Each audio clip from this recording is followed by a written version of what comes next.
Evde radyoya denge gele.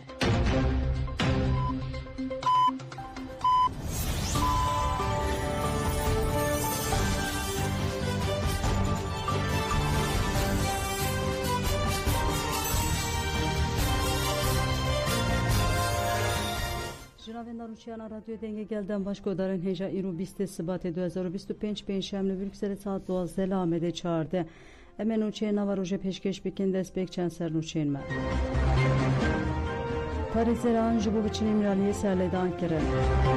Gencu şeş keseyet u 26 saziyenci İtalya'yı bu azadiye rebera popank konser Avrupa'ya kere. Her bin buradan ulusları Suriye önder kalat serdanen koya alıbaşıya Kürdistan'a kere. Hasedeli ser erişene de ceheremen koy serdahıyani da. Erbandarıya yece asları şehadetan nesrin beri eşkirekir. 22 Sıbat-ı Roja zamanı daik ya cihani hata piroz kirin. Liber girtika evine daha fazla ravasandıra cezeyin darvekirine hat kirin.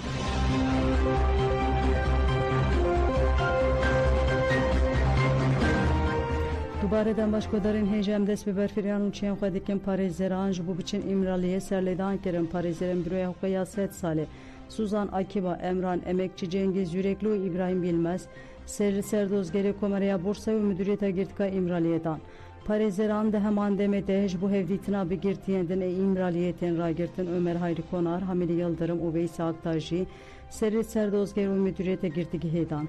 Serledana Malbatu Pariz'leran bir salana bir bersiften hişten. Dadgere infazaya Bursa'ya behincede cezeyin disipline hevditina legel Malbatu Pariz'leran, Bağvayke keyfi u sistematik jibu şeş mahan careke kadexetike.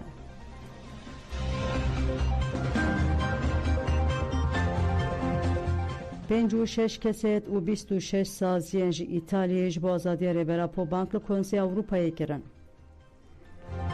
Penga ba azadiye ya cihani ku armanca xwe azadiya fiziki ya rebera po u çareseriya pirsa Kurde roj be roj mezintir dibe. Li Tirkiye pêvajeyeke ku bi keda rêbera potê xwestin bi pêş bikeve nîqaş kirin. Di vê çarçoveyê de ji welatê İtalya 56 kesayet û ji 26 saziyan bangek hat. Bi dehan kesayetan ku di nav wan de siyasetmedar, parlamenter, hunermend, nivîskar, hûqnas û aktivîstên wefê mirovan jî hene nameyek hevpar ji serekê Komîteya Wezîran a Konseya Ewropa Javier Bettel reşandin. Javier Bettel de heman demede alikarê Serokwezîrê Lüksemburgê jî. Di nameya hevpar de biryarên DMME û Komîteya Wezîranên Têkildarî Bikaranîna Mafî Hêviyê hatin vebirxistin û daxwaza azadiya rêbera po hat kirin. Berez Öcalan 26 salin li girtîgeha İmraliyê di nava şert û mercên tecîda giran de dêgirtin. Di nava vê demê de mafê herî bingehînên Berez Abdullah Öcalan hatin bipêkirin. Serdanên malbat û parêzerên wî ji ber polîtîkayên keyfî yên hikûmeta Tirk hatin asten kirin.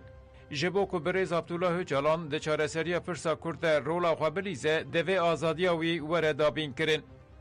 Di nameyê de îşaret bi pêngava ji azadiya rêber Apo hat kirin û ev peyamdan. Bi milyonan kes daxwaza azadiya fîzîkî ya Birêz Abdullah Öcalan dikin. Azadiya Birêz Öcalan wê ji hemû rojlata navîn re çareseriyê bîne. Di nameyê de hevdîtinên dawî yên bi rêber Apo re jî tên vebirxistin û dibêjin, Birêz Abdullah Öcalan tevî ku ev 26 salin de şert û mercên pergara İmraliyê de têgirtin jî ji bo çareseriyê ji bo demokrasî û aştiyê tê dikoşe. Devê Konseya Ewropa êdî helwesteke çalak nîşan bide. Devê êdî Komîteya Wezîran ji bo azadiya Birêz Abdullah Öcalan gavên şêmber, dîplomatîk û siyasî bavêje. Pervin Buldan got hemu aktör piştgirî didin projeye Birêz Abdullah Öcalan Pervin Buldan tekillardî serdaneyên xwe ku li Başûrê Kurdistanê pêkanîn de agahîdan. Buldan Balkşan Servan Xalan. Ev sê rojên ji bo yekîtiyê em bi hemû hêz û aktorên Kurd ên Başûrê Kurdistanê re hevdîtina pêktînin. Em van têkiliyên çar rojan geleke bi qîmet dibînin ji ber ku mijara serekeya her hevdîtina me aştî bû. Ji ber ku Birêz Öcalan xwe amade dike ku daxuyaniyeke dîrokî bide me li ser daxwaza Öcalan ev hevdîtin pêkanîn. Ew di fikire ku girînge berî ku vê daxuyanê bide nêrîn û pêşniyaran ji kesê tên girîng li vir were girtin. Di hemû hevdîtinên me de diyarkirin ku ji sedî sed wê li piştî vê pêvajiyê bin û pêvajiya ku Birêz Öcalan daye destpêkirin wê ji bo tevahîya gelê Kurd sûdeke mezin bigire. Ji ber vêyekê ez dikarim bibêjim ku herkes bi tevahî piştgirî dide pêvajiyê. Pervîn Buldan diyar kir ku roja serdana siyemîn a İmraliyê nehatiye diyarkirin û wiha dewam kir. Bi îhtimaleke mezin dema em vegerin Tirkiyeyê li ser daxwaza muxataban em ê hevdîtinê bikin. Lê helbet em ê vê hevdîtinê bi heyetê dewletê re bikin. Bi îhtimaleke mezin vê tarîx li wir were eşkere kirin. Lê heta niha ne dîroka me ya ku em biçin girava İmraliyê û ne jî li derbarê roja ku dê bank li wan werê kirin de tiştek zelal nîne.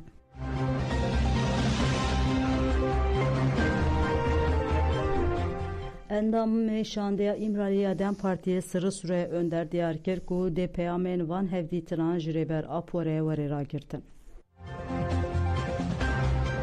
Şandeya İmraliye ya Dem Partiye ji 16 Sebatê vir ve li Herêma Federala Kurdistanê hevdîtin pêkdanî û hevdîtin doh bidawî bûn. Di şandeyê de endamê şandeya İmraliye ya Dem Partiye Pervîn Buldan û Sirrî Süreya önder hevserokê de be pê keskin bayındır. Hevberdevkê Komisyona Têkiliyên Derve ya Dem Partiye Berdan Öztürk, parlamenter Gülcan Kaçmaz, Sağ Yiğit, Mehmet Kamaç û parêzer û endamên Büroya Hukukê ya Sed Salê İbrahim Bilmez û Özgür Erol cih dikirin. Şandeyê bi serokê Pedekê Mesûd Barzanî, serokê Herêma Federala Kurdistanê Nêçîrvan Barzanî, serokê Yenekê Babil Talabanî, cîgirê Serokwezîrê Herêma Federala Kurdistanê Qubat Talabanî, endama Dîwana Serokatî ya Yenekê Şanaz İbrahim Ehmed û Serokwezîrê Herêma Federala Kurdistanê Mesrûr Barzanî re hevdîtin pêkanî. Sirrî Süreya Önder têkildarî hevdîtinan ji Ajansa Mezopotamya Mara Axifî û diyar kir ku hevdîtin erênî derbasbûne wiha got. Hemû şexsiyetên siyasî sazî û partiyan bi coşeke mezin em pêşwazî kirin. Ji bo vê coşê ji wan re spas dikim. Me têkildarî pêvajoyê pêşniyar, hişyarî û piştgiriyên wan wergirt. Ev pêşniyar û piştgirî ji bo me û ji bo aştiyê pir binirxin. Em ê vê ji Birêz Öcalan û muxatabên xwe re ragihînin. Önder têkildarî mijarên ku di hevdîtinan de hatine axaftin wiha got. Piranî me peyamên Birêz Öcalan yên di hevdîtinan de hatine dayîn ji wan re ragihandin. Me hewil da bibin bersiv. Her wiha li gel vê mijarê yêkitiya neteweyî jî hat axaftin. Me hewil da têkildarî aştiyê bingeheke berfireya civakî ava bikin. Me hemû muxatabên ku me hevdîtin pêkanîn ji bo peyamên ku hatin dayîn û bangawaziyê qîmeteke mezindan. Ev jî hem hêviyê dide me û hem jî rûmetê dide me. Önder destîşan kir ku serokên partiyên ku hevdîtin pêkanîne xwestin peyamên wan bigêjin rêber Apo û got bêguman piştgiriya xwe anîn ziman. Hûrgiliyên hevdîtinan jî hene. Em ê van jî bi Birêz Öcalan re ragihînin. Pêxistina parêzgeha İstanbulê ya Dem Partî amadekarî dike ku di 23 Sibatê de siyemîn kongreya xwe asayî li dar bixe. Kongre ve salona sporê ya Yahya Kemal Beyatlı ya Küçükçekmece'ye tê li darxistin. Endamê Komisyona Kongreya Dem Partiya İstanbulê Atilla Özdağ têkildarî mijarê Axivê got Kongre dê ji bo armanca têkoşîna yekbûyî bibe qonaxeke girîng. Em bi sû û nehrê xistinên xwe yên navçeyan re li taxan belavokan belav dikin û diçin cemgel û bangawaziya kongreyê dikin. Bi sedan pankart li kolanan hatine daliqandin û banga kongreyê tê kirin. Di roja kongreyê de em ê bi wesayî dangel biçin cê kongreyê. Parlamenterên me endamên destê rêveberiya navendî û nûnerê partiyên pêkhatî dê bi awayeke aktif li qadan xebatên xwe bidomînin. Özdağ bi vê bangê axaftina xwe bidawî kir. Em ketkarên ku mağdurê vê desthilatê ne û qewîtên bi bütçeya 14,000 TL'yê di sînorê birçîbûnê de dijîn jinên rastî tundiyê tên û ciwanên pêşeroja wan ji dest wan hatiye standin ve dixwînin kongrê.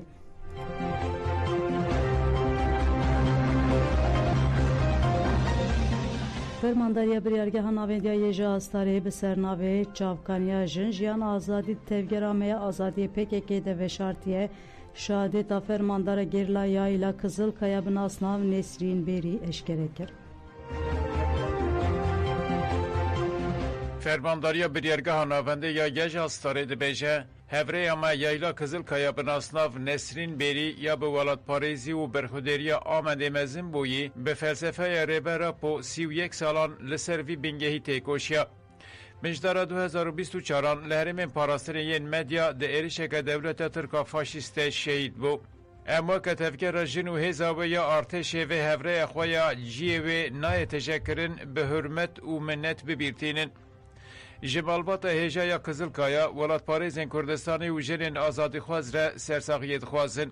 امسوز ددن که تقص طولا هفره اخواهلینن و ببیرانین شهیدان سرکتنه به دست بخن. ناسنامه شهید وهای یایلا کزلکایا بناسناف نسرین بری ناو دایک بدریه ناو باو عثمان لآمد اجدایک بویه. مجدار 2024 لهرم من پاراستنا مدیا شهید بو. یه جا ستاره لسر فرماندار نمر نسرین بری و نرخاندن کر. فرماندار دلسوز و ویرک جدل کردستان آمده یه. وکا گلک لهنگین جوی باجار بویی او جی به ولاد پاریزی و برخودریا باجار خواه مزنده به.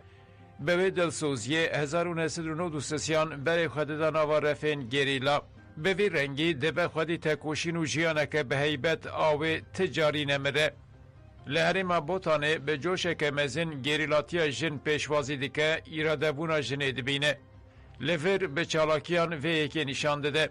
هفریتیا به ریور آپوله لناوند جیان خوداتینه و نونرتیا و یکی دیکه. دناو هفری خوده دلنزم کد کار ویرک و آفرینه را واتاییه. تمی کار زور دخه پارا خواه. پاشتگاف ناویجه و لهمبری دجمن دبه خودی هلوستک زلال. دسری دل بوتانه لبهتینان زاگروس قندیل و گل قادندن دبه فرمانداره که پیشنگ. دخباتین پاشکی ده برپرسیاری دگره سرمله خواه. حتی کلیا داویجی دبه میناکا شرکریا مزن آفرمانداریه. خیال آوه هری مزن ابا که ریبرا پو لبرجین آمده به جنان و گل کدره به باهف. تمی به وی باوری جبو آزادی فیزیکی یا ریبرا پو تید کشه. در ریویتیا گریلاتی ده جمانگا حتی آستا ایالت به ارکا فرمانداری رادبه. فرمانداری بریارگاه ناوندی یا یه جاستاره به وانگوتنان قالا شهید نسرین بریدیکه. خیال هفدیتنا ریبرا پو جنان و گل آل برجین آمده به تکوشینا گل ما گلکی مزن بویه. خیال هفره ما نسرین خیال ما همویانه. شهادت آوی بانگا انجام گرتنا جبو تکوشین آزادی فیزیکی یا ریبر آپویه. دسری ده جن و خلکی مگی آمده ام بانگل توایی گل خودکن که جبو پیکانینا خیال هفره ما نسرین تکوشین مزن بکن. امی جی وکه فرمانداریا بریارگاه ناوندی یا یه جاستاره خودی بریارداریا برای خستنا و تکوشینی بن. ناوند راگاندنا قصیده لسر ایریشن دیجی هرمن خواسر و چالاکین شروانان دا خویانی دا. قصیده راگاند بل دیجی قادن سیویلان ایریشن دا گرکران زیده بونه و او آگاهی پاروه گرن. دولتا ترک و بالا فرین شهر در دورا بندوا تشنه و جیهن کارکران بمب باران کرن ده همان demede günden der dora benda vejibu o bir sengiran toparan kirin. Değeri şande ziraren maddi çebun hezen kasedeli ver bersiva eri şandan o droneke hevdida erişi der dore benda ve bike kıstan xare. Eniya prakara qozağıcı arteşa Türk bu bala freşer erişi günden tina قسق او گری سوی کرن گندن تینا جاتا پرحسو دکان سینا گرین سوی او قرق وزاقی بچکن گران هاتیه بمب باران کرن زرارین مزن مال و ملکن سیویلان بون دولت آترکا دایر که روژاوی قصر احمد منیر و لباجارو که شیوخ اکوبانه جی بمب باران کر اینی آدیر حفیره جی درونه که کو هلدا ایرشی نقطه که شروانان بکه هاته خستن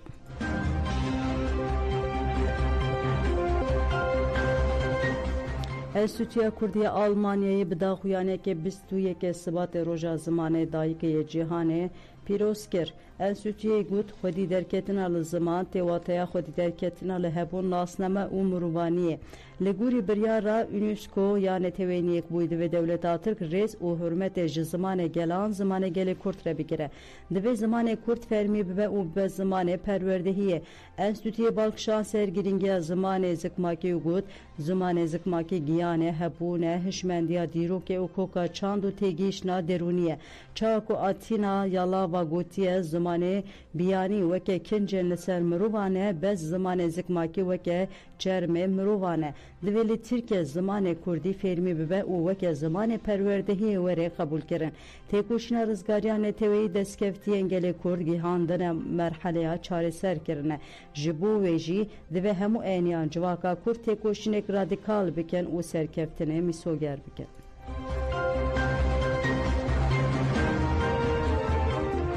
Sezai temelli gurt zimanê dayîkê mafe nabe bênî qaşkirin. Serokvekîlê Koma Partiya Demokrasî ve Keviyaya gelan Dem Partî Sezai temelli li Meclisê Civîna Çepemenê li darxiz û bû yerên di rojevê denerxan.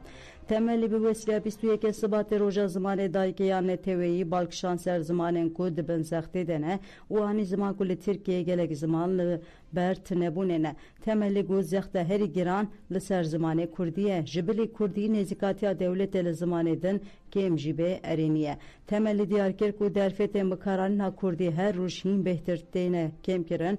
Şanû têne qedexe kirin xizmeta Kurdiya şarêdariyan têne qedexe kirin. Mafêda rizandinê yê Kurdî tê desteser kirin. Mafê perwerdeya bi zimanê dayîkê ji xwe nîne. Temelli destşan kir ku li meclisê hîn ji silaveke Kurdî abû Kurdî qedexeya û got li vî welatî 25 milyon mirovên me yên Kurd hene. Bi zimanê xwe yên dayîkê silavek jî be gotinek jî be divê em li karibin li ser kursiya meclisê bînin ser ziman em qedexekirina vê yekê qebûl nakin. Temelli got zimanê dayîkê mafe nabe ku bibe mijara nîqaşê û qedexekirinê û balkişan ser rêvebirina meclisê û got çareseriyê ji mafên welatiyan re peyda nake.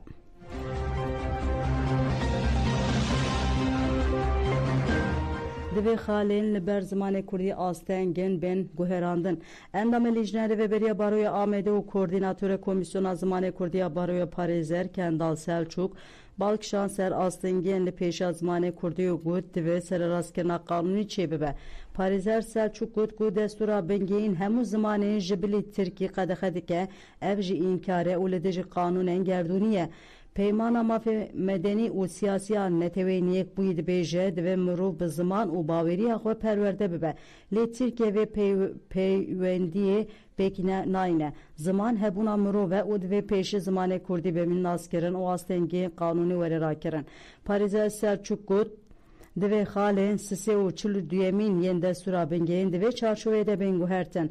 Heta her du xal nebin tiştek neguhere.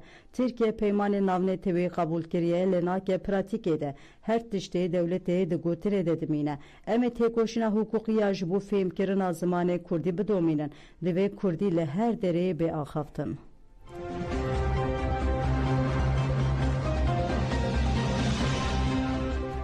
Baroya Wanê İHAD, ÖHD, tihî û têkildarî tayinkirina qayûm û îşkenceya polîsan ya li welatiyan raporek amade kir.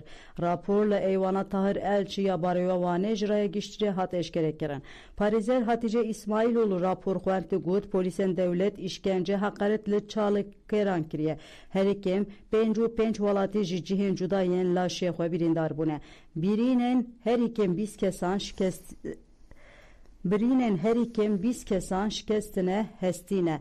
Hatice İsmaîloğlu got ku heta îro bi giştî 348 kes hatine binçavkirin. Di nava kesên hatine binçavkirin de heftê zarok jî hene. Ji bo 5 zarok bi giştî 44 kes biryara girtînê hatiye dayîn. Heftû 6 kes jî bi şertê kontrola adlî hatine berdan. Hilbijartî ji aliyê polîsan ve bi mertalan hatine dorpêçkirin û hatine derkirin. Polîsan 6 rojnamavanên ku bû yer di şopandin jî girtîne binçavan de. Hatice İsmaîloğlu herî dawî got azadiya gel hate astenkirin, mafê xwe pêşandan û meşî hatiye astenkirin. Ewlêkariya şahsî û azadiya civakî hatiye binpêkirin, îşkence û muameleya xirab hatiye kirin. Em diyar dikin ku em ê li dijî binpêkirinê mafan û hukûqiyan li dijî berpirsyariyan gilî bikin.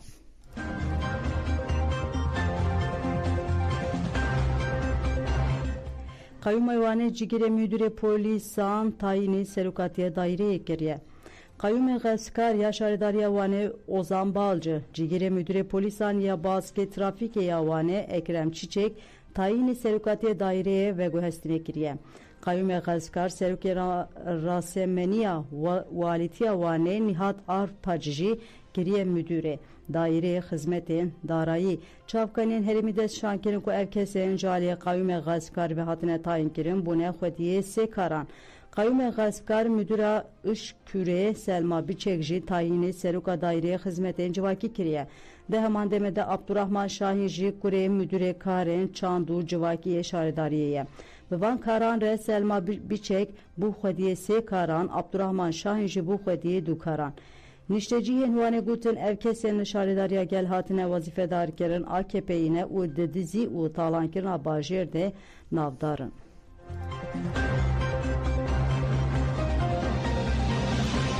Dayika nuhtu du salî enze tünelî sû yek salin li bendeyek kurê wê ji girtîgehê derkeve. Du caran înfaza kurê wê hatiye talûk kirin û dayîk dixwaze ev zilim bi dawî bibe.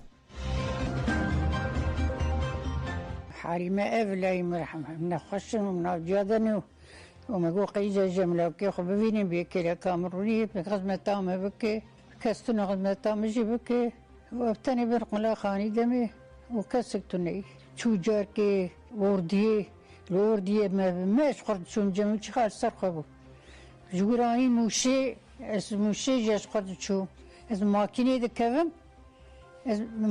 دكفم از نکارم هر ایجا جورا موشی راکرم برن استانبول ایجا نکار بچه‌م جارد ایجا استانبول وره ایرو وره وی مهی وره و نات و ایجا توشش مهی زندانی که ایجا زیر عرضه مزدوگی ببینم نبینم ایجا عجیب ادیم ایجا جلاکی خو ببینم لاکی یکی لکامه اشقوی ببینم خدمتام بکی ساقی ایجا کدی خو ببینم بس ما جانا يقونام قربكام التي هذا أحمدي مقالهم ذكتي قربكام السكين عزيز يشد جارة قربكام ولا نقول أحمدي متفقي قال مذكي جار تسكني بتشوكي مرابي درالي مرابي ما جا مرابي يناك كان جزيوي قدياي كاي جاني وش برا نادن كان يشدرتي وبيريه ما قبردن وما قبر بيا ما خدمت تامة بك ما قبين دامة ما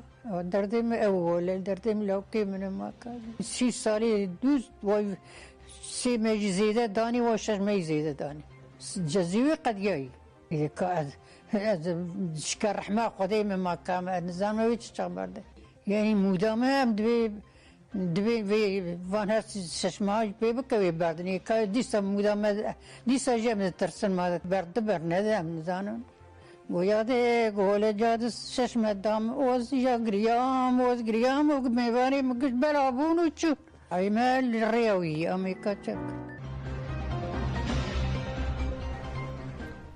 Li ber girtika evînê daxwaza rawastandina cezeyên darbekirine hat kirin.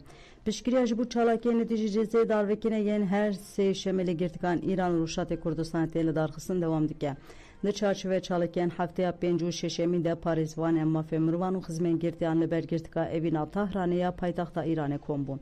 Girtî û aktivîstên bereyên xwediyê xeleta aştiya Nobelê û gelek kesên din beşdarî çalakiyê bûn.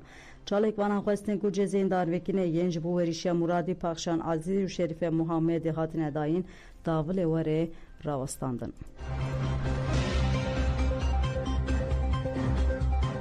Li Îranê zêdebûneke metirsîdar ya darbekirinan heye. 2024 de her ikim 975 infaz hene. Saziya mafê mirovana Îranê îherê li gel saziya civakiya Fransayê derbarê darvekirinê li Îranê de raporek amade kir. Li gor raporê di sala 2024 de ji 975 kesên hatine darvekirin. Ji 975 kesên hatine darvekirin sû yek jin bûn û çar ji wan li pêşiya gel hatine darvekirin. Hin kesên hatine darvekirin jî hîna ne reşîd bûn. Yek ji wan jî Mehdî Yehanpûr bû û 16 salî bû. Di raporê de tê gotin ku mahkum rastî îşkenceke sistematik tên û mafê wan yê darizandina adîlane jî têbin pêkirin. Cezeyên darvekirinê jî bi taybet li dijî kemarên etnîk wek Amûrê zextê tê bikaranên. Di serî de Belûcî û Kurd gelek endamên kemarên etnîkî tên dardekirin. Mînaka vê jî parêzvanên mafê jinan Kurd Paxşan Azîz jî werîşe Muradî ne û me tirsî heye ku wan darde bikin.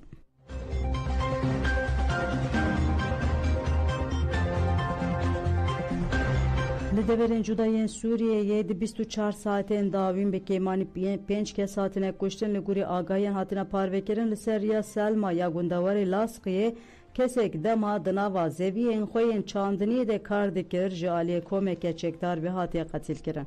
Li herêma Cîsir Herûsîn a bajarê Banyasê jî komeke çekdar êrişî welatiyan kir. Di encamê de welatiyek hat kuştin navenda çavdineriya mafê Murvan a Sûriyê Sohrê diyar kir ku li devera Dumer Şerqî ya gundewarê Şamê komeke çekdar ku nehat zanîn girêdayî kîjan aliyê kesek revandiye wî qetil kiriye. Hat zanîn ku li ser riya Şeyxûn a gundewarê Başûrê İdlibê endamekî hêzên ewlehiyê yên desthilata Şamê di şer û pevçûnên li hemberî komeke çekdar de hatine kuştin. Her wiha hat ragihandin ku li herême Etarîb a gundewarê Rojavayê Helebê kesek ji ber teqîna mayînekê ya bermahiyên şer jiyana xwe ji dest daye. Hele godan jemen çên dû pêşkêşkirin ana xatirê we dem baş.